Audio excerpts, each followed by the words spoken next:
चर्चा का सेशन प्रारंभ हो रहा है। अतः आप सभी से आग्रह है कि आप सभी इसका लाभ उठाएं और इससे जुड़ जाएं इस लाइव से।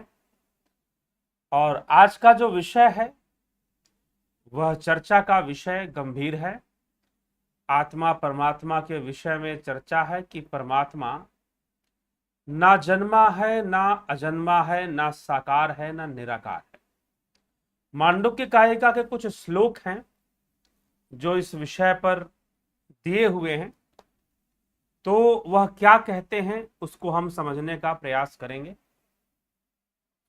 उन श्लोकों के अंतर्गत क्या समझाने का प्रयास किया गया है परमात्मा के विषय में, आत्मा के विषय में। तो देखिए, अब यह बात वैसे तो इस चैनल पर पहले भी चर्चा हो चुकी है इस विषय पर कि परमात्मा ना जन्मा है, ना अजन्मा, ना साकार, ना साकार निराकार की बात पहले भी हो चुकी है। तो साकार क्या है और निराकार क्या है? क्यों साकार भी नहीं है, निराकार भी नहीं है? कुछ प्रसंग मैंने पहले भी सुनाए हैं इस विषय में,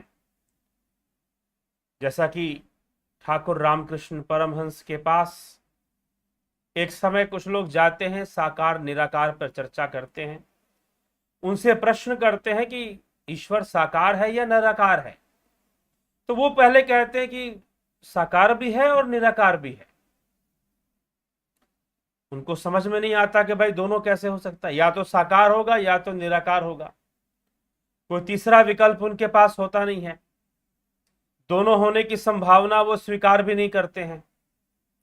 फिर जाते हैं तो जाकर उनको उत्तर मिलता है ना तो साकार है और ना ही निराकार है। समझाया जाता है उन्हें, ठाकुर कहते हैं कि देखो, यह तो तुम्हारी बुद्धि जहां तक जाती है तुम वहां तक बोल रहे हो। सत्य तो यही है कि ना तो वो साकार है ना निराकार है, दोनों से परे है। ये तो तुम्हारी बुद्धि साकार निराकार तक जा रही है, तुम वहां तक सोच पा रहे हो तो वहां तक बोल रहे हो। तो सत्य यह है कि साकार क्या निराकार क्या, इससे परे भी है वो जो तुम सोच भी नहीं पाते, जो तुम समझ भी नहीं पाते, जहां तक तुम्हारी समझ ना जा पाए। ठीक है, तो जिज्ञासुओं, यह विषय चर्चा का विषय है आज कि किस प्रकार से मांडुक्य कारिका में इसे कहा गया है और क्यों कहा गया है, यह किस प्रकार से जुड़ जाता है जन्मा अजन्मा और साकार निराकार। तो आइए इस पर हम श्लोक ही देखें तो बेहतर होगा। तो क्योंकि देखिए, यह विषय जो है परमार्थ का है और परमार्थ क्या है यह जानना जरूरी है। एक है व्यवहारिकता और एक है परमार्थिकता। तो परमार्थ विषय क्या है? तो परमार्थ विषय की चर्चा करते हुए ही यहां पर योगी गौड़पाद क्या कहते हैं, वो कहते हैं यो अस्ति कल्पित संवृत्त्या परमार्थेन नास्ति असौ परतंत्राभि संवृत्त्या स्यान नास्ति परमार्थतः। जो पदार्थ कल्पित व्यवहार के कारण होता है वह परमार्थतः नहीं होता, और यदि अन्य मतावलंबियों के शास्त्रों की परिभाषा के अनुसार हो भी तो भी वह परमार्थतः नहीं हो सकता। कि जो व्यवहार, जो पदार्थ कल्पित व्यवहार के कारण होता है वह परमार्थतः नहीं होता, क्योंकि वह कल्पित व्यवहार के कारण है, कल्पित व्यवहार के कारण है, इसीलिए वह परमार्थ नहीं हो सकता, क्योंकि वहां पर उसकी कल्पना है, उसका संकल्प है, विकल्प है, तर्क है, द्वैत है। अगर तर्क है तो द्वैत भी होगा। तो ऐसी संकल्पना होने के कारण वह जो विषय है वह कल्पित होने के कारण क्या है, वह परमार्थ नहीं हो सकता। यह दावा यहां पर इस श्लोक के अंतर्गत 73वें श्लोक के अंतर्गत मांडुक्य कारिका तो जो पदार्थ कल्पित व्यवहार के कारण होता है, यो अस्ति कल्पित संवृत्त्या परमार्थेन नास्तस्यो परतंत्राभिसंवृत्त्या स्यान नास्ति परमार्थतः। जो पदार्थ कल्पित व्यवहार के कारण होता है वह परमार्थ नहीं हो सकता, और यदि अन्य मतावलंबियों के शास्त्रों की परिभाषा के अनुसार भी, तो अगर मान लीजिए दूसरे मतावलंबी शास्त्र परिभाषा के आधार पर कहते हैं कि परमात्मा ये है, परमात्मा वो है, आत्मा ये है, आत्मा, तो वह भी सब तो कल्पित ही है ना भाई, वह सब भी तो एक कल्पित है। तो इसी कारण से अब आगे यह तर्क दिया जा रहा है, आत्मा अज है यह कल्पना भी व्यवहारिक है, अजह कल्पित संवृत्त्या परमार्थेन नाप्यजः परतंत्राभिनिष्पत्त्या संवृत्त्या जायते तु सह। आत्मा अज भी कल्पित व्यवहार के कारण ही कहा जाता है। ठीक, आत्मा अज भी कल्पित व्यवहार के कारण ही कहा जाता है, परमार्थतः तो अज भी नहीं है। अन्य मतावलंबियों के शास्त्रों से सिद्ध जो संवृत्ति है उसके अनुसार उसका जन्म होता है, अतः उसका निषेध करने के लिए ही उसे पूर्व में अज कहा गया है। अब ये बात कहां से आ जा रही है, क्योंकि पीछे मांडुक्य कारिका के पीछे के श्लोकों में एक बात कही गई है कि ब्रह्म का जन्म नहीं होता, आत्मा का जन्म नहीं हो सकता और ना होता है। तर्क दिया गया था, अभी हमने भी उस विषय पर कुछ दिनों पीछे यह वीडियो अपलोड किया था, क्या कि ब्रह्म का जन्म नहीं होता। ये ऐसा क्यों कहा गया, उसे अजन्मा कहा गया कि आत्मा अजन्मा है, क्योंकि उसका जन्म मानने से एक दोष आ जाएगा कि उसकी मृत्यु भी स्वीकार करनी पड़ेगी, क्योंकि संसार के अंदर प्रत्येक वस्तु जन्म और मृत्यु के बंधन में है। जातस्य ही ध्रुवा मृतस्य ध्रुवम च। श्री कृष्ण भगवान भी श्रीमद् भगवद गीता में ये निश्चित करते हुए लिखते हैं कि जिसका जन्म निश्चित है उसकी मृत्यु निश्चित है, और जिसकी मृत्यु हो गई है उसका जन्म भी निश्चित है। तो इसीलिए अगर तुम ब्रह्म का जन्म मान लोगे, अगर ये कह दोगे कि आत्मा का जन्म हुआ है, तो आत्मा की मृत्यु भी माननी पड़ेगी, क्योंकि जिसका आदि होगा उसका तो अंत भी होगा, अन्यथा सब कुछ अनादि ही है। अनादि मतलब ना तो आदि है तो फिर अंत भी नहीं, तो आदि अंत की घटना ही तो द्वैत है।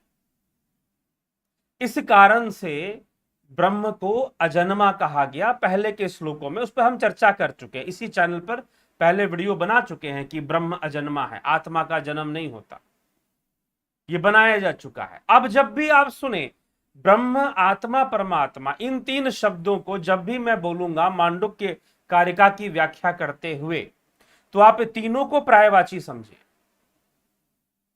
ब्रह्म, आत्मा और परमात्मा, ये तीनों एक ही शक्ति के लिए, एक ही तत्व के लिए ये तीन शब्द प्रयोग में लाए जा रहे हैं मांडुक्य उपनिषद के अनुसार। तो मांडुक्य कारिका में भी वही प्रचलन चल रहा है। ठीक है, तो इसीलिए उसे अजन्मा कहा, अजन्मा सिद्ध किया गया किसके अंदर, मांडुक्य कारिका के श्लोकों में तर्क के साथ। क्यों अजन्मा कहा जा रहा है, इसका कारण बताया गया। कारण बताया गया कि भाई इसका भले आप जन्म दिवस मनाओ, लेकिन जब जन्म दिवस होगा तो मरण दिवस भी होगा ही। जिसकी जन्म तिथि होगी उसकी पुण्य तिथि भी आ जाएगी। तो इसी कारण से ऐसा दोष नहीं स्वीकार किया जा सकता, इसीलिए ब्रह्म जो है सर्वदा अजन्मा है, और वैसे भी जब वो सर्वव्यापी है तो वो अजन्मा ही है। तो अब लेकिन यहां पर एक बात और समझाई जा रही है कि ये स्पष्टीकरण देते हुए महर्षि गौड़पाद क्या कहते हैं, अजह कल्पी संवृत्त्या परमार्थेन न्याप्यज परतंत्राभिनिष्पत्त्या संवृत्त्या जायते तु सह। आत्मा अज भी होना, यह कहना कि आत्मा अजन्मा है, यह कहना कि परमात्मा अजन्मा, परमात्मा आत्मा एक ही अर्थ में समझना है और एक ही अर्थ है। उपनिषदों के अनुसार आपके गुरुजी और तथाकथित संस्थाएं क्या बोलती हैं वो सब भूल जाओ, शास्त्र समझ में ही नहीं आएंगे अगर कुएं के मेंढक वाली विचारधारा रहेगी कि भाई हमारे गुरुजी ने तो ये कुआं बनाया है, इसके बाहर हमें समझना नहीं है कुछ। ठीक है, तो संस्थानवादी विचारधारा, तो इस तरह की जो विचारधारा है उन्हें नहीं समझ में आ सकता मांडुक्य कारिका जो तर्क दे रहा है यहां पर। तो योगी गौड़पाद कहते हैं कि भाई हमने पहले आत्मा को अजन्मा कहा है। क्यों कहा है? क्योंकि ऐसा दावा किया जा रहा था कि उसका जन्म होता है।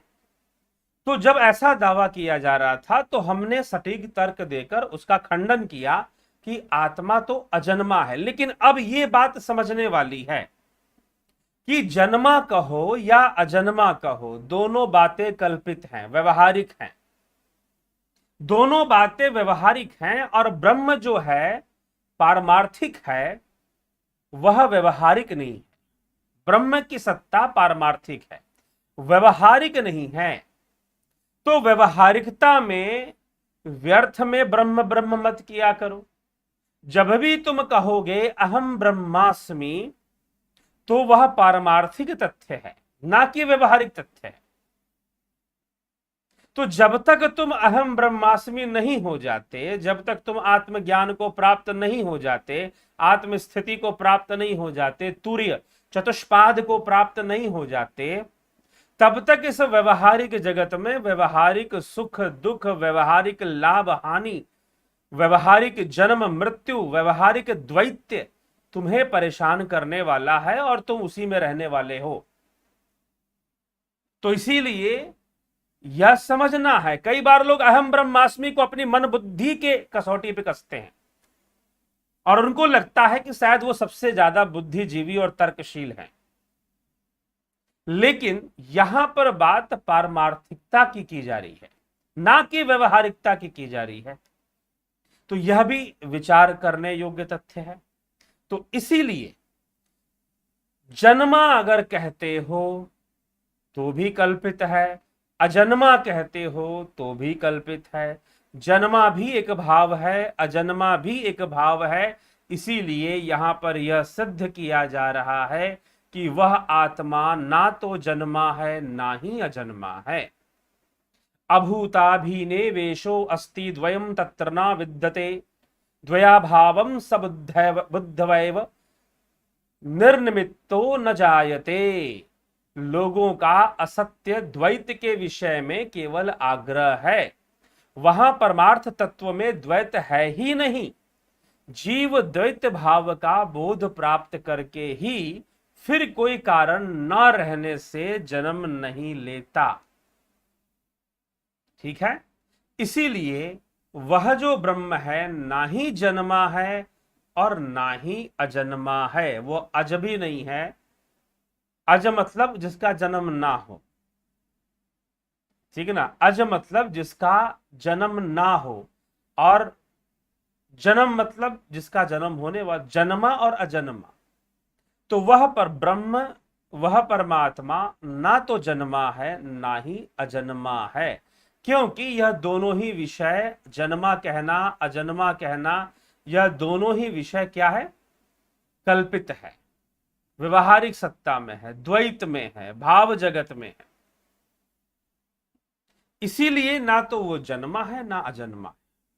अब विषय आता है क्या साकार है और क्या निराकार है।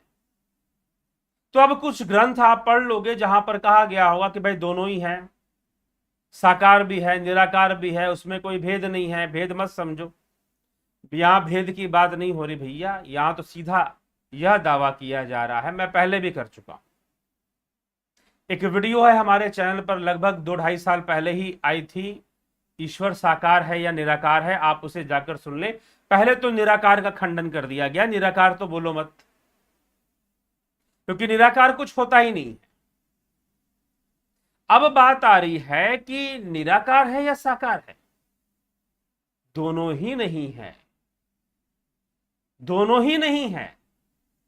ना तो निराकार है और ना ही साकार है। क्यों हूं? क्योंकि साकार भी कल्पित है और निराकार भी कल्पित है। साकार भी कल्पित है और निराकार भी कल्पित है, और दोनों कल्पित विषय होने के कारण ब्रह्म कल्पित हो नहीं सकता। जितने भी कल्पित विषय हैं वह सब द्वैत की श्रेणी में आएंगे, अद्वैत की श्रेणी में नहीं आएंगे। वो सभी व्यवहार की श्रेणी में आएंगे, परमार्थ की श्रेणी में नहीं आएंगे। और परमार्थ की श्रेणी में नहीं आए तो ब्रह्म नहीं हुए।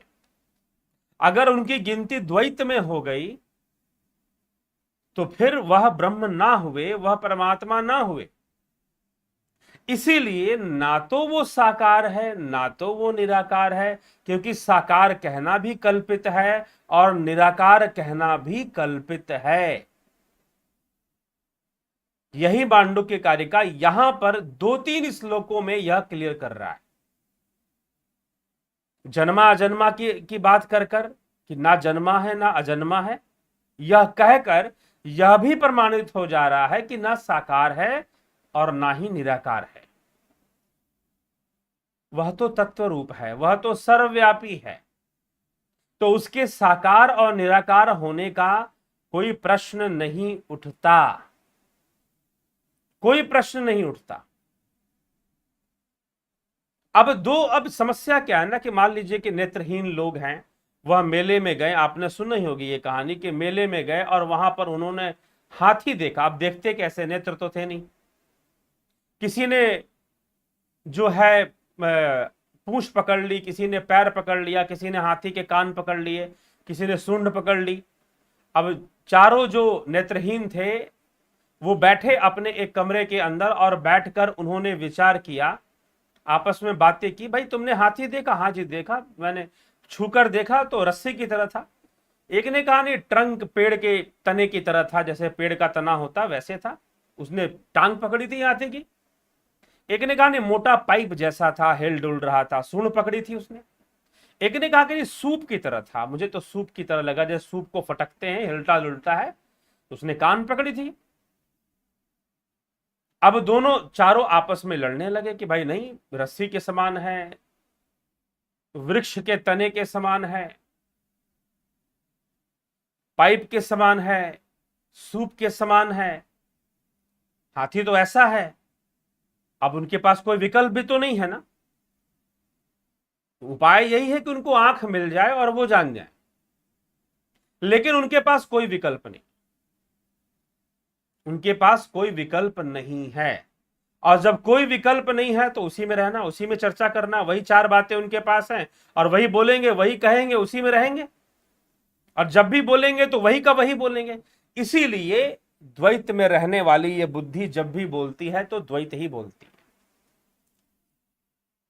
द्वैत ही बोलती है। इसलिए यहां पर जो बात दावा किया जा रहा है, जो कहा जा रहा है, क्या कहा जा रहा है कि जितने भी विषय हैं आत्मा अजभी कल्पित व्यवहार के कारण ही कहा जा रहा है। परमार्थतः तो अजभी नहीं है, जो परमार्थ है वो अजभी, अजन्मा भी नहीं है। जन्मा तो है ही नहीं, अजन्मा भी नहीं है। अन्य मतावलंबियों के शास्त्रों से सिद्ध जो बातें जो आ रही हैं वह भी सब की सब कल्पित होने के कारण वह भी नहीं है। वह तो भावातीत है, तो भावनाओं से अभिव्यक्ति कैसे दोगे, कल्पनाओं से अभिव्यक्ति कैसे दोगे कि परमात्मा निराकार है? अगर तुमने निराकार कह दिया तो वो भी तो कल्पना है, वो भी तो विचार की एक तरंग है। क्योंकि निराकार कहना, निराकार है, मैं तो निराकार मानता हूं। भैया जब तक तुम निराकार मान रहे हो वास्तव में वो साकारी है, क्योंकि वो तरंग रूप है, वह वृत्ति रूप है। वृत्ति रूप होने के कारण वह साकार हो गया। आपका निराकार मानना, क्योंकि मानने वाली जितनी भी विषय हैं, जितने भी विषय मानने पर निर्भर है, वो सब के सब साकार ही होते हैं, निराकार नहीं होते।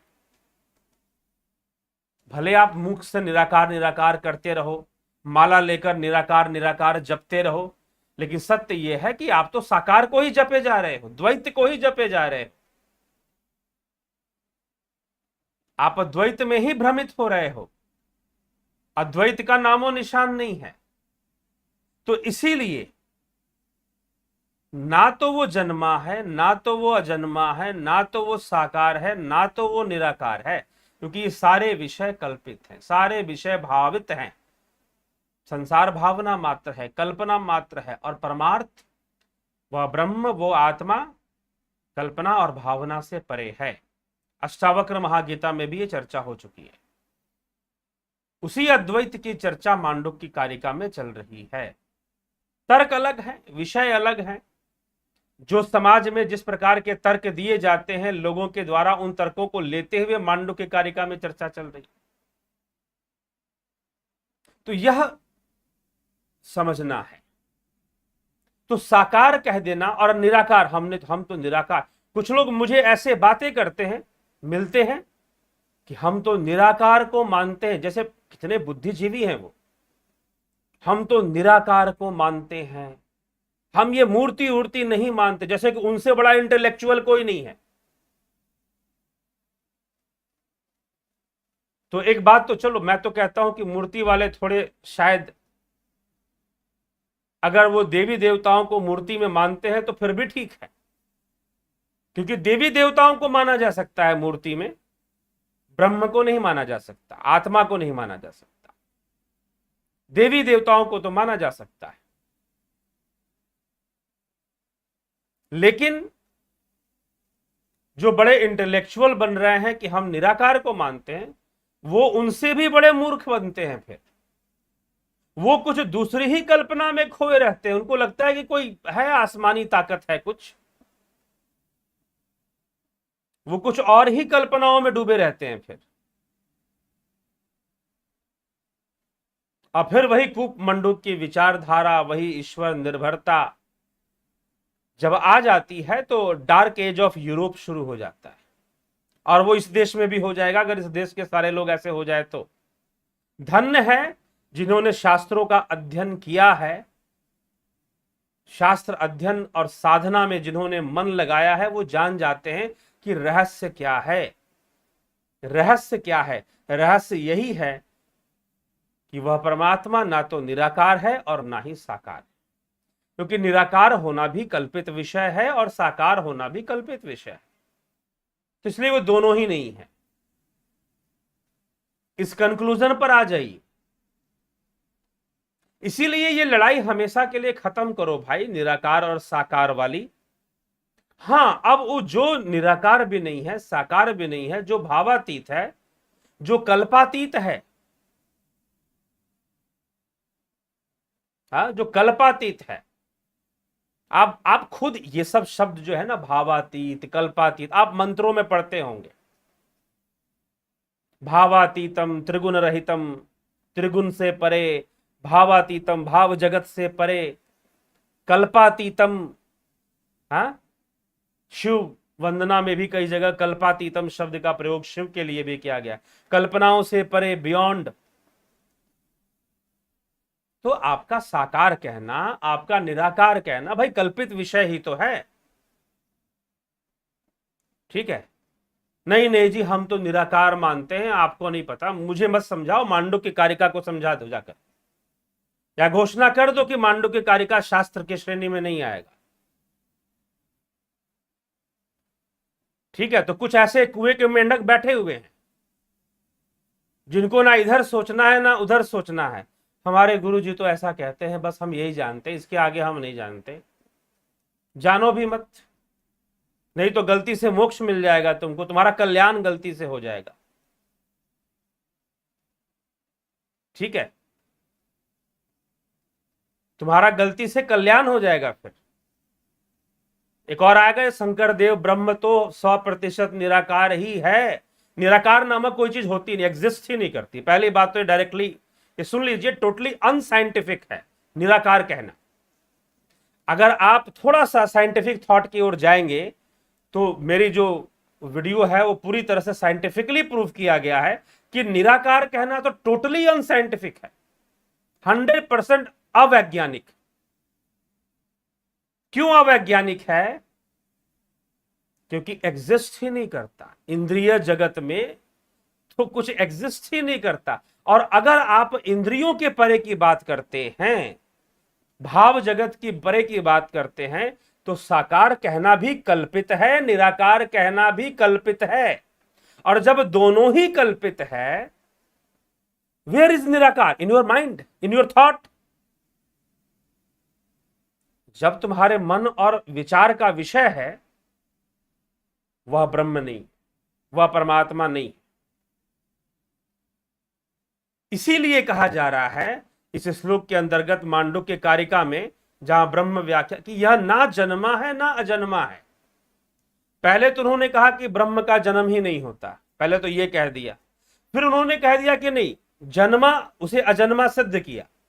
अजन्मा सिद्ध करने के बाद अब कह रहे हैं कि अजन्मा भी नहीं है, क्योंकि जन्मा कहना, अजन्मा कहना सबका सब कल्पित विषय है, सबका सब कल्पित विषय है। साकार कहना, निराकार कहना, यह सब कल्पित विषय है। यह आपकी बुद्धि की उपज है कि निराकार है, ठीक ना? ये आपके बुद्धि की उपज है कि वो निराकार है और कुछ नहीं है। क्योंकि जो निराकार है वह आपकी कल्पना में आ ही नहीं सकता, तो कहकर भी क्या कर लोगे? या निराकार निराकार माला, जैसे कुछ लोग निराकार का माला जपते हैं, निराकार निराकार निराकार, तो क्या निराकार जप रहे हैं क्या? आप बता दो। जो लोग निराकार निराकार जप रहे हैं, क्या वो निराकार को जप रहे हैं? वास्तव में निराकार को जप रहे हैं? तो सारा खेल कैसा है? तोते की तरह, रट्टू तोते की तरह। तोते को समझा दिया संत ने, शिकारी आएगा, दाना डालेगा, जाल बिछाएगा, फंसना मत, उसने रट लिया। लेकिन उसे समझ में नहीं आएगा कि बात कही क्या जा रही है, उसे समझ में नहीं आया। तो इसीलिए ये जितने भी, इसीलिए क्यों निषेध क्यों किया जा रहा है? शास्त्र विषय का भी निषेध किया जा रहा है। शास्त्रों में, शब्दों में, वचनों में जो बात कही गई है वह भी कल्पित है, इसीलिए आत्मा तो वह भी नहीं है, आत्मा तो वह भी नहीं है। फिर से श्लोक पढ़ दूं। अजह कल्पित संवृत्या परमार्थेन नाप्यजः परतंत्राभिनश्यपत्या संवृत्या जायते तू सह। आत्मा अज भी कल्पित व्यवहार के कारण ही कहा जाता है। आत्मा को मान लीजिए जन्मा कहा गया, ठीक है, जन्मा का खंडन कर दिया गया कि भाई जन्म अगर मानोगे तो मृत्यु भी माननी पड़ेगी। जातस्य ही ध्रुवो वाला श्लोक, दूसरा अध्याय श्रीमद् भगवद गीता। श्री कृष्ण भगवान जो कह रहे हैं कि भाई जिसका जन्म होगा उसकी मृत्यु निश्चित है। तो अगर जन्म मानते हो कि ब्रह्म का जन्म हो रहा है तो मृत्यु माननी ही पड़ेगी, कैसे नहीं मानोगे? तो यह एक विषय आ गया। अब दूसरा विषय कि चलो अजन्मा कह दिया, कहना भी तो व्यवहारिक है ना, यह बात सिद्ध किया जा रहा है। और इसी को सिद्ध करते हुए कहा जा रहा है अजह कल्पित, अजह कल्पित संवृत्या परमार्थेन नाप्यजः परतंत्राभिनश्यपत्या संवृत्या जायते तू सह। आत्मा अजन्मा भी कल्पित व्यवहार के कारण ही कहा जाता है, इसीलिए वह आत्मा अज भी नहीं है, अजन्मा भी नहीं है, ना तो जन्मा है और ना ही अजन्मा है। ठीक है? तो ना तो निराकार है और ना ही साकार है, दोनों ही नहीं। क्योंकि ये दोनों तुम्हारी बुद्धि का विषय होने के कारण, तुम्हारे विचारों में आने के कारण, इसीलिए ठाकुर रामकृष्ण परमहंस उनके ब्रह्म ज्ञान, इसलिए जो ब्रह्म ज्ञानी होगा उसकी बातें कैसे होंगी, अगर आपको समझना है उपनिषद का अध्ययन कीजिए। नहीं तो ब्रह्म ज्ञान के नाम पर बहुत कुछ उटपटांग भी बोला जाता है। आज ही मैं किसी को सुन रहा था कि बोल रहे थे कि आत्मा का साक्षात्कार होगा, सोल को जानिए, सोल। तो सोल और आत्मा का अंतर ही नहीं पता कि atma can't be called soul. Soul is not omnipresent, atma is omnipresent. ठीक? तो ये चीज है। और आत्मा का जो साक्षात्कार है वो तो बहुत गहरा विषय है, वो स्वयं से स्वयं में ही होता है। हाँ, कोई हमें रास्ता दे सकता है, मार्ग दे सकता है, लेकिन आत्मज्ञान जिसे कहा जाता है, ब्रह्म ज्ञान जिसे कहा जाता है, वो तो अलग विषय है। वो तो स्वयं में स्वयं से ही प्राप्त किया जाता है। ये पहले मांडुक्य कारिका में भी इस तथ्य को पहले लिखा हुआ है। बाहर से कोई आपको नहीं आकर दे देगा, हाँ कोई उस मार्ग पर आपको लगा देगा, रास्ते पर आपको लगा देगा। प्राप्ति तो आपने स्वयं करनी है ब्रह्म ज्ञान की, आपको स्वयं ही प्राप्त करना है, दूसरा कोई नहीं प्राप्त करने आएगा। मार्ग देने वाला हो सकता है, ठीक। तो इसीलिए कल्पित संपूर्ण व्यवहारिक और कल्पित विषय किस लिए हैं? आपको प्रेरणा देने के लिए हैं। संपूर्ण कल्पित और व्यवहारिक विषय किस लिए हैं? आपको प्रेरणा देने के लिए हैं, ठीक है। किस लिए है? प्रेरणा देने के लिए, प्रेरित करने के लिए। तो ये जितनी भी शास्त्र की बातें हैं वह ब्रह्म नहीं है, वह परमात्मा नहीं है, ना उन तर्कों में परमात्मा है, ना वैसा कहने में परमात्मा है। इसलिए साकार निराकार ये सब कल्पित विषय ही है, और जो वास्तव में जो परमात्मा है वह तो इनसे भी परे है। इसलिए ठाकुर रामकृष्ण परमहंस ने कहा, उनसे कुछ लोगों ने गए और उनसे पूछा कि आप ये बताइए कि ईश्वर साकार है या निराकार है। उन्होंने विचार किया, कहा कि इनको क्या समझाया जाए, दोनों ही है। समझा दिया, दोनों ही है। उनको समझ में नहीं आया कि दोनों तो हो ही नहीं सकता ना, कैसे दोनों होगा। उनकी बुद्धि को हजम ही नहीं हो रहा कि दोनों हो जाएगा, क्योंकि बुद्धि तो बंधी हुई है, अपना कोई अनुसंधान तो नहीं है, ठीक है, बुद्धि बंधी हुई है। तो यही समस्या आ जाती है। नहीं समझ में आया, दोबारा गए, ठाकुर ने कहा कि ना तो निराकार है और ना ही साकार है। अरे ये तो तुम्हारी बुद्धि है, साकार और निराकार तक तुम सोच पाते हो, लेकिन जो तुम नहीं भी सोच पाते वह तो वो भी है। जो तुम नहीं सोच पाते, जहां तक तुम्हारा तर्क और तुम्हारी बुद्धि नहीं जा सकती, वो तो वो भी है।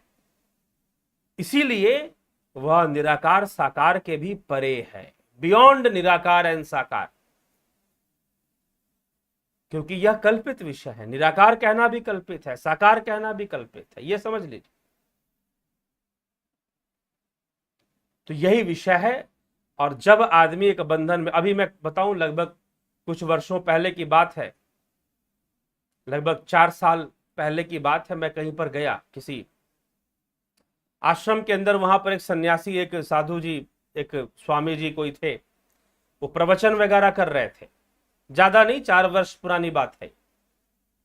तो उनके सामने ऐसे बैठे, उनसे चर्चा चली। मैंने कुछ ऐसे ही उपनिषदों के ऊपर चर्चा करनी चाहिए उनसे, कुछ प्रश्न उनके पास रखे। तो उन्होंने सीधा कहा कि मैं आपके सारे प्रश्नों का उत्तर दे दूंगा, सारे प्रश्न में आपसे चर्चा करने के लिए तैयार हूं, लेकिन पहले आप हमारी संस्था के अनुयायी बन जाइए, पहले आप दीक्षा ग्रहण कीजिए, शिष्य बनिए, तो आपके प्रश्नों का उत्तर दिया जाएगा। मतलब पहले कुएं का मेंढक बन जाइए, इस बंधन में आ जाइए कि गुरु जी जो कहेंगे वो सही है। अगर वो सूरज को चांद कहेंगे तो चांद सही है, चांद को सूरज कहेंगे तो वही मानना पड़ेगा। ऐसी अवस्था में पहले आ जाइए, फिर मैं आपको बताऊंगा। तो बिना, तो यहीं पर सारी समस्या है। इसलिए अपना जागरण करिए, अपने आप को विकसित कीजिए, अपनी सोच को फिक्स मत कर दीजिए किसी जगह पर, ठीक। विचार करते हुए निश्चय ही व्यक्ति को विचारशील होना चाहिए, ना कि कुएं के मेंढक के समान हो जाना चाहिए, ठीक है जी। तो चलिए, यही विषय था। तो निराकार कहना भी कल्पना है, साकार कहना भी कल्पना ही है, कल्पित विषय ही है।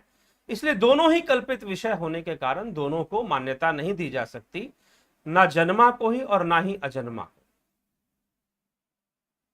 ठीक है, ना जन्मा को ही ना ही अजन्मा को भी मान्यता नहीं दी जा सकती। इसीलिए परमात्मा ना तो निराकार है, ना तो साकार है, ना तो जन्मा है और ना ही अजन्मा है। क्योंकि कल्पित व्यवहारिक जगत में चीजें जन्म ले रही हैं, मृत्यु को प्राप्त हो रही हैं। व्यवहारिकता में तो जन्म मृत्यु है ना भाई, अगर है तो वह भी तो ब्रह्म है। तो इन सब क्रियाकलापों में जन्म होना, मृत्यु होना, उसमें भी तो वही रमन कर रहा है। लेकिन उसको मात्र जन्म के अंदर देखना गलत हो जाएगा, इसीलिए उसे अजन्मा कह दिया। लेकिन अब ये अजन्मा विषय भी तो कल्पित ही है। यह तर्क देते हुए उसका भी काट कर दिया गया कि नहीं, अजन्मा भी नहीं, ना जन्मा है ना अजन्मा है, ना साकार है ना निराकार है, क्योंकि दोनों ही विषय कल्पित है, व्यवहारिकता में है, इसीलिए परमार्थ में नहीं है। चलिए, अब परमार्थ में होने के लिए क्या करना पड़ेगा? भावातीत, भावातीत अवस्था की ओर जाना पड़ेगा, कल्पातीत अवस्था की ओर जाना पड़ेगा। ठीक है, कल्पातीत अवस्था की ओर जाना पड़ेगा, और उसके लिए चित्त वृत्ति निरोध करना पड़ेगा, जीव वृत्ति निरोध करना पड़ेगा। चित्त वृत्ति कहो, जीव वृत्ति कहो, एक ही विषय है। निरोध करना पड़ेगा, इंद्रिय वृत्ति निरोध करना पड़ेगा, इंद्रियों का निरोध करना पड़ेगा। जब इंद्रिय जगत का निरोध होगा, जब बुद्धि वृत्ति का निरोध होगा, जीव वृत्ति का निरोध हो जाएगा, तब जाकर वो कल्पातीत भावातीत सामने होगा। और वो सामने क्या होगा? वो तो स्वयं अपना ही स्वरूप है, तो सामने भी क्या होगा? ऐसी अवस्था में हम स्वयं को ही अनुभव करेंगे जो भावातीत है, हम स्वयं को ही ऐसी अवस्था में जानेंगे जो कल्पातीत है। फिर यह जगत तो समाप्त ही हो जाएगा। ठीक है, तो इसलिए यह भावातीत विषय है, परमार्थिक विषय है, इसीलिए कह दिया गया ना जन्मा है ना अजन्मा है, ना साकार है ना निराकार है। चलिए आपके कमेंट्स देखते हैं। जगत नारायण जी बहुत बहुत अभिनंदन। स्मिता सावंत जी, ब्रह्मपाल जी, गुरुदेव जी प्रणाम। ओम नमः शिवाय। गुरु जी, यदि पारिवारिक क्लेश हो, क्या उस मनुष्य को योगी बनने के लिए घर त्याग देना चाहिए? कोशिश करें ना त्यागे, पारिवारिक क्लेशों का समाधान करें। ठीक है, और जब साधना होगी, जब भावातीत अवस्था की ओर गमन करेंगे, तो निश्चय ही उन क्लेशों का भी समाधान निकलेगा, क्योंकि प्रतिक्रियाएं कम हो जाएंगी। क्लेश क्यों है? क्योंकि प्रतिक्रियाएं बहुत हैं, रिएक्शंस बहुत हैं। आपस में एक दूसरे के प्रति आप लोग बहुत ज्यादा रिएक्टिव हैं। थोड़ा सा रिएक्शन कम कर देंगे तो अपने आप क्लेश दूर होने शुरू हो जाएंगे।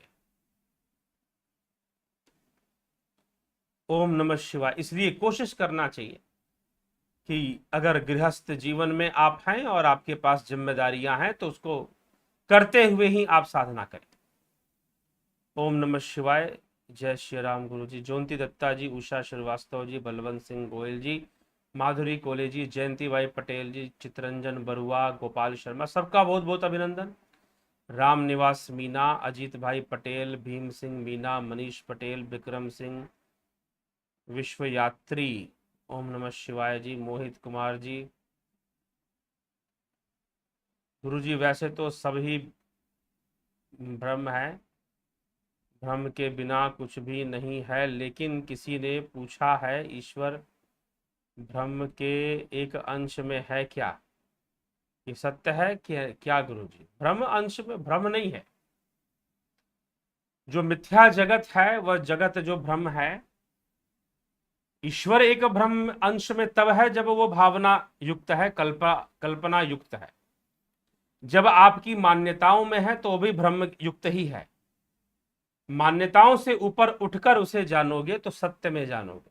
चलिए, अनिल कुमार जी, योगेंद्र पंडित जी, जय श्री राम जी, बलदाव नाथ योगी जी प्रणाम जी, संतोष कलश, राजू पाल, हरिओम तत्सत, शंकर देव। दोनों है भी नहीं भी है, जो जना उसी को सिर्फ मालूम।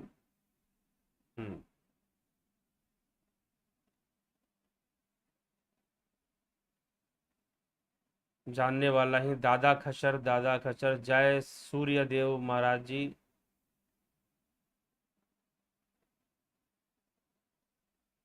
लीला का लीला मानव शरीर भी धारण कर लेता है। ठीक है। विश्वकर्मा ओम तत्सत। गुरुजी, कुछ तथाकथित संत लोग खुद का आत्म साक्षात्कार दिवस मनाते हैं, इसके पीछे क्या तर्क है? वो खुद का आत्म साक्षात्कार दिवस मनाते हैं। अब कौन मनाता है, किस प्रकार से मनाते हैं, ये उनका व्यक्तिगत विषय है, इसमें हम क्या कर सकते हैं। ठीक है। अब आत्म साक्षात्कार उनको हो गया, आत्म साक्षात्कार में क्या हो गया? प्रश्न ये है कि आत्म साक्षात्कार में क्या हो गया, कैसे उन्होंने जान लिया कि आत्म साक्षात्कार। कुछ लोगों को यहां पर ज्योति तोती दिख जाती है ना, वो समझते हैं कि आत्म साक्षात्कार हो गया। अगर यहां भ्रिकुटी के मध्य आपको ज्योति दिख गई तो आप कहोगे कि आत्म साक्षात्कार? जी नहीं, बहुत बड़े भ्रम में हैं आप, और आपकी सारी आध्यात्मिक उन्नति वहीं पर ठप हो जाएगी जब ये मान लेंगे आप कि यहां पर दिखने वाली ज्योति आत्म साक्षात्कार होता है। आपकी सारी आध्यात्मिक विकास वहीं पर ठप रुक जाएगी, और तथाकथित गुरु जी कह देंगे अरे तूने ब्रह्म देख लिया, ब्रह्म जान लिया, ब्रह्म जान लिया। कल्पित विषय है, इसीलिए मैंने कह दिया था, पहले भी कहा, नाद भी कल्पित विषय है, और यहां भ्रिकुटी के मध्य में दिखने वाली ज्योति भी कल्पित विषय है, व्यवहारिक विषय है। ठीक है, ना कि पारमार्थिक है। और जो पारमार्थिक नहीं वो आत्मा नहीं, आत्मा तो परमार्थ है, आत्मा तो परमार्थ है। हाँ, यहां आज्ञा चक्र में ज्योति का दर्शन होना, बाल सूर्य का दर्शन होना, अग्निदेव का दर्शन, उसे देवता मानो। यह जो ज्योति है वो देव रूप है। भर्गो दिवस्य धीमहि, भर्गो ज्योति का ध्यान करो यहां पर, अच्छी बात है, लेकिन वो ब्रह्म नहीं है। ठीक, वो यहां पर दिखने वाली ज्योति ब्रह्म नहीं है, ना ही वो आत्मा है, क्योंकि वह ज्योति भावातीत नहीं है। इसीलिए कभी किसी से चर्चा हुई थी कि भाई नाद ब्रह्म, नाद ब्रह्म, नाद ब्रह्म का ध्यान, नाद का ध्यान, नाद साधना एक रास्ता है, एक मार्ग है भावातीत अवस्था तक पहुंचने का, कल्पातीत अवस्था तक पहुंचने का। ठीक है, तो अब आप कहोगे कि भाई वो ज्योति तो ईश्वर रूप है या ब्रह्म रूप है, ब्रह्म का ही रूप है। ठीक है, आप कह सकते हो, आप कह सकते हो, लेकिन आपने ब्रह्म और ईश्वर को किस रूप में स्वीकार किया है? क्योंकि ये संपूर्ण जगत ही ब्रह्म रूप है, ब्रह्म से परे कुछ है ही नहीं भाई। ब्रह्म से परे तो कोई अवस्था नहीं है, ना तो शरीर की अवस्था है, ना पाप की अवस्था है, ना पुण्य की अवस्था है, ना पवित्रता, ना अपवित्रता, कुछ भी ब्रह्म से परे नहीं है। ये तो मांडुक्य उपनिषद यही तो घोषणा कर रहा है। संपूर्ण सृष्टि, संपूर्ण प्रलय ब्रह्म के भीतर है। जैसे अग्नि की लपटें उठती हैं, अग्नि में समाती हैं, मकड़ी के मुख से, इतने एग्जाम्पल उपनिषदों ने दे दिए। मकड़ी के मुख से जाला बुनता है, मकड़ी उसे फिर से अपने में ही समा लेती है, समुद्र की लहरें उठती हैं, समुद्र में ही समा जाती हैं। वैसे ही तो सब कुछ है, तो ब्रह्म तो वो समुद्र हो गया। अब तुम उसमें ज्योति देखोगे या हड्डी देखोगे, क्या देखोगे, ये तुम्हारा है, तुम्हारा विषय है। हाँ, यह जरूर कहा जा सकता है कि भ्रिकुटी के मध्य में ज्योति का दर्शन होना तुम्हारे साधना मार्ग पर बढ़ने का प्रमाण है। वह एक अभिव्यक्ति, मैनिफेस्टेशन, अभिव्यक्ति, मैनिफेस्टेशन ही है। उस ज्योति का दिखना भी एक मैनिफेस्टेशन ही है, ना कि वो ब्रह्म का शुद्ध स्वरूप है।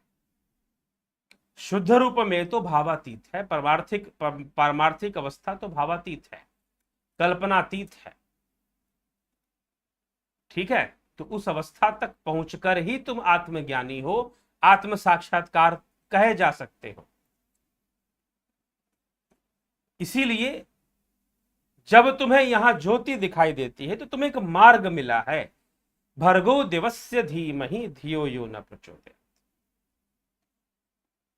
नहीं तो यहां पर लिखते, मांडुक्य कारिका में लिखा जाता, हमारे ऋषि मुनि लिख देते कि भाई तुरीय अवस्था में ज्योति दिखाई देगी, तो उसे तुरीय अवस्था मान लो। जी नहीं, वो तो कह रहे हैं कि जागृत, स्वप्न, सुषुप्ति के परे साक्षी भाव आना तुरीय है। इन तीनों अवस्थाओं पर व्यक्तिगत नियंत्रण आ जाता है, तभी तो साक्षी भाव आएगा। इन तीनों से परे की अवस्था में स्थिति का अनुभव हो जाता है। ठीक है, तो योगज अनुभूतियां होती हैं कुछ, तो इसीलिए यह मार्ग है, इसीलिए कहा जाता है कि यह मार्ग है। और एक है ब्रह्म का साक्षात्कार, वह तो तुरीय अवस्था में ही माना जा सकता है आत्म साक्षात्कार को, उससे पहले नहीं माना जाता। तो वो फलाने व्यक्ति आत्म, अब दिवस भी तो कल्पना है ना, बताइए। आत्म साक्षात्कार दिवस मनाते हैं तो दिवस भी तो कल्पित विषय है, पारमार्थिक विषय तो है नहीं। आत्म साक्षात्कार दिवस यह तो एक कल्पित विषय हो गया। और आत्मा कल्पनातीत है, आत्मा भावनातीत है, आत्मा पारमार्थिक है, आत्मा व्यवहारिक नहीं है। आत्मा व्यवहारिक नहीं है, आत्मा पारमार्थिक है। तो आत्म साक्षात्कार दिवस मनाना, अब सोच लीजिए आप उसे क्या मानेंगे क्या नहीं मानेंगे, यह आपका विषय है, यह आपका विषय है कि आप उसे क्या मानेंगे और क्या नहीं मानेंगे, और कैसे घोषणा करेंगे कि आत्म साक्षात्कार हो गया। ठीक है, चलिए। तो नरेश चंद्र जी, पंकज रघुवंशी जी, गुरु जी, मोक्ष में क्या जीव रहता है? क्या अगर नहीं तो फिर जीव अविनाशी कैसे है? जीव अविनाशी, अविनाशी कहने का मतलब ये है, जीव का अविनाशी होने का अर्थ ये है कि जीव की मृत्यु नहीं होती है। ठीक है, लेकिन मोक्ष होता है। तो मृत्यु के संदर्भ में अविनाशी है, मोक्ष के संदर्भ में अविनाशी नहीं है। तो मोक्ष मृत्यु नहीं है,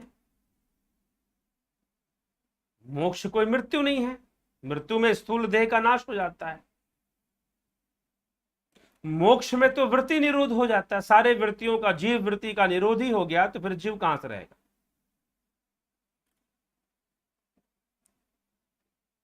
ठीक है, तो ये चीज है।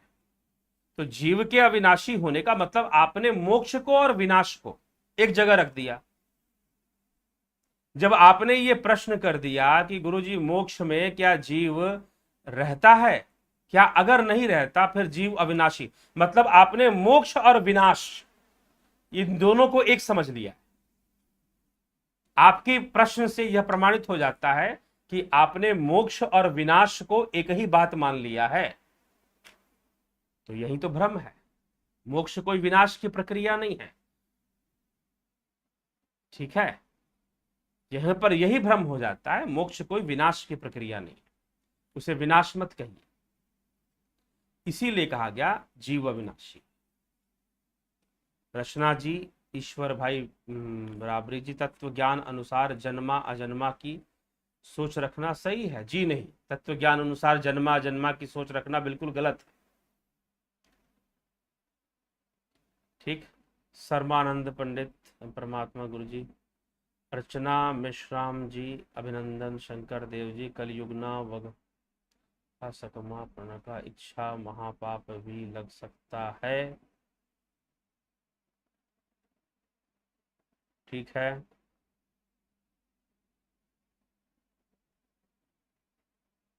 क्या इंद्रिय द्वारा ब्रह्म की कल्पना यानी अंधों द्वार हाथी की कल्पना करने जैसा ही कहा जाएगा? बिल्कुल जी, बिल्कुल।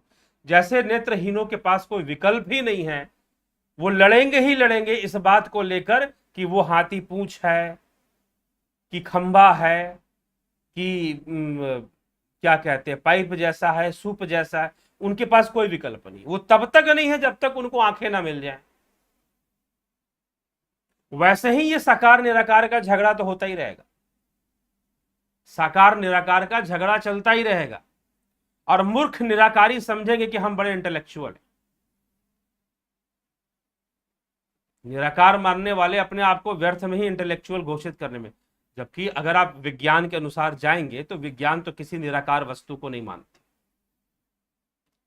आपके मन में विचार चल रहा है ना, यह विचार भी एक फॉर्म में है, वेव फॉर्म में,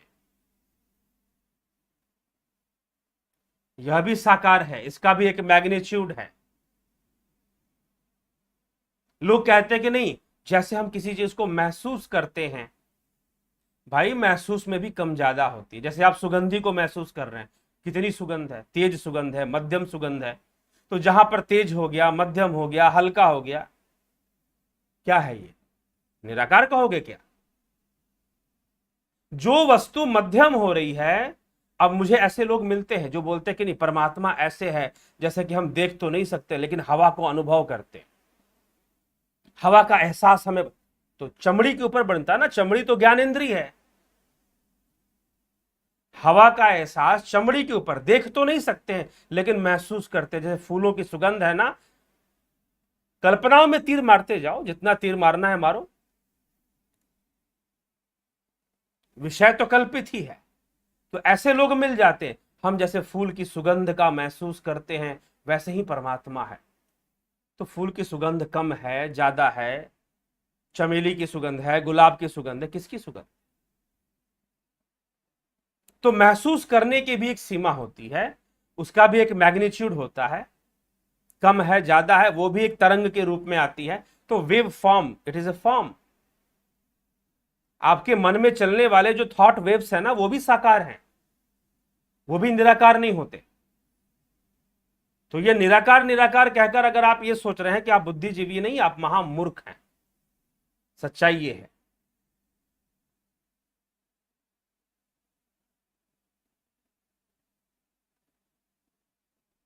ठीक। अर्चना मेश्राम जी, गुरुजी साकार निराकार में हमको नहीं फंसना, हमें तो मन को ट्रेनिंग देना, बिल्कुल यही तो करना चाहिए। योग में लगो, ध्यान योग में लगो, व्यर्थ के सिर्फ बातें करना कि जीव सूक्ष्म शरीर है, सूक्ष्म शरीर जीव है, आत्मा क्या है, चित्त क्या है। अरे भाई, प्रेरणा देने के लिए बातें बताई जा रही हैं, सुनिए, समझिए, ध्यान योग में लग जाइए, वास्तविक चीज तो तभी समझ में आएगी। वास्तविक वस्तु, विषय वस्तु तो तभी जाकर समझ में आएगी। ठीक है। तो इसीलिए ये कह देना मात्र से सब कुछ नहीं हो जाता, क्योंकि जो भी विषय आपने कहा है वह कल्पित विषय है, इसीलिए यह दावा किया जा रहा है। आत्मा को हम देख सकते हैं, आप ही आत्मा हो भाई, आप ही आत्मा है। ठीक है, जब तुरीय अवस्था में पहुंचेंगे तो सब कुछ सामने होगा। फिर देखना सुनना, मैं सब कुछ देखना सुनने वाली इंद्रिय जगत का कोई विषय ही नहीं रहेगा ना, तो देखना भी तो इंद्रिय जगत का विषय है।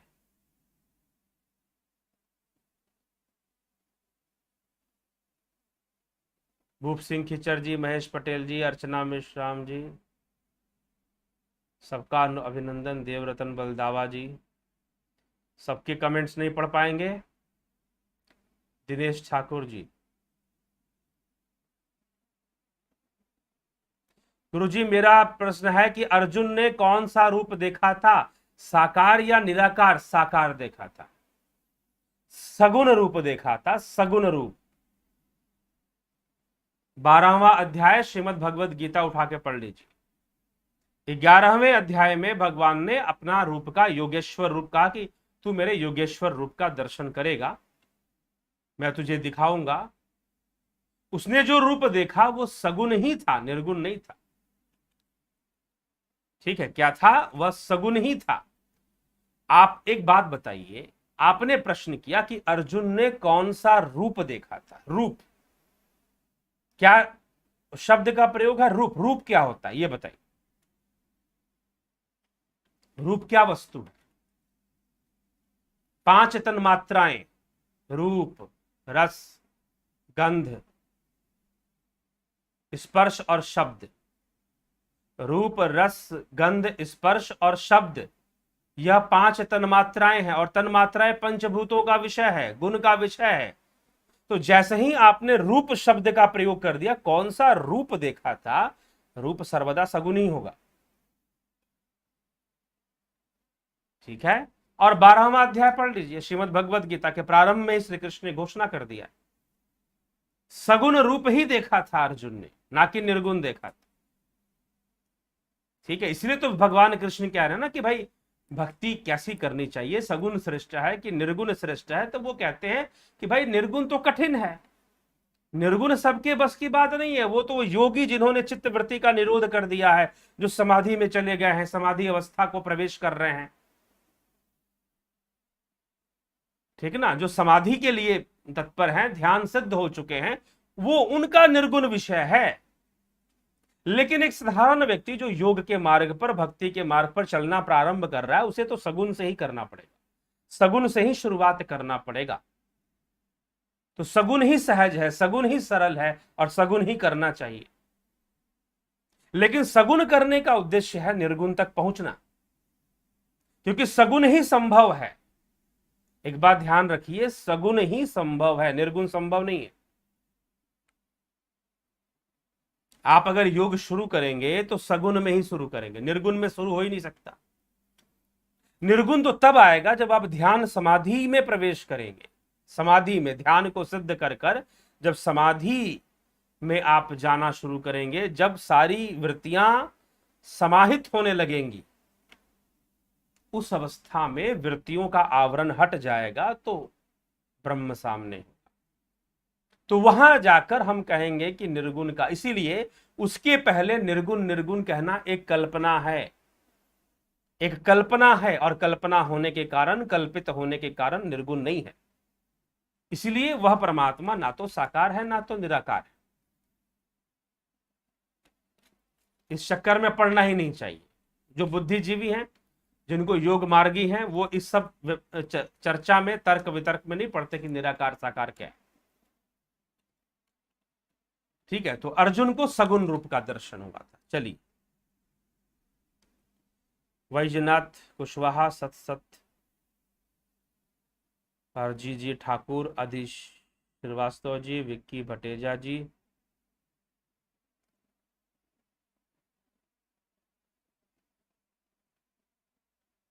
ठीक है। श्री कृष्ण निराकार हैं, भक्तों के लिए साकार होते हैं। हाँ, कुछ जगहों पर कुछ इस प्रकार की चर्चा भी है, लेकिन उसको और भी श्लोक हैं, कई श्लोक हैं गीता में, निराकार के ऊपर भी है, निर्गुण के ऊपर भी है। ठीक, आत्म साक्षात्कार होता है 5 डायमेंशन में। Dimension is a Kalpana, dimension के चक्कर में पड़ेंगे कि ये कौन सा डायमेंशन, वो कुछ लोग जबरदस्ती भौतिक विज्ञान को घुसाने की कोशिश में लगे रहते हैं। तो डायमेंशन को मत लाइए यहां पर, डायमेंशन भी कल्पित विषय है।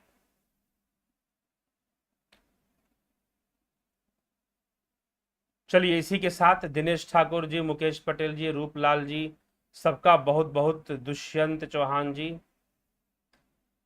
सबका बहुत बहुत अभिनंदन। जिनका नाम ना पढ़ पाए हो, कमेंट ना पढ़ पाए हो, उनका भी बहुत बहुत स्वागत, अभिनंदन।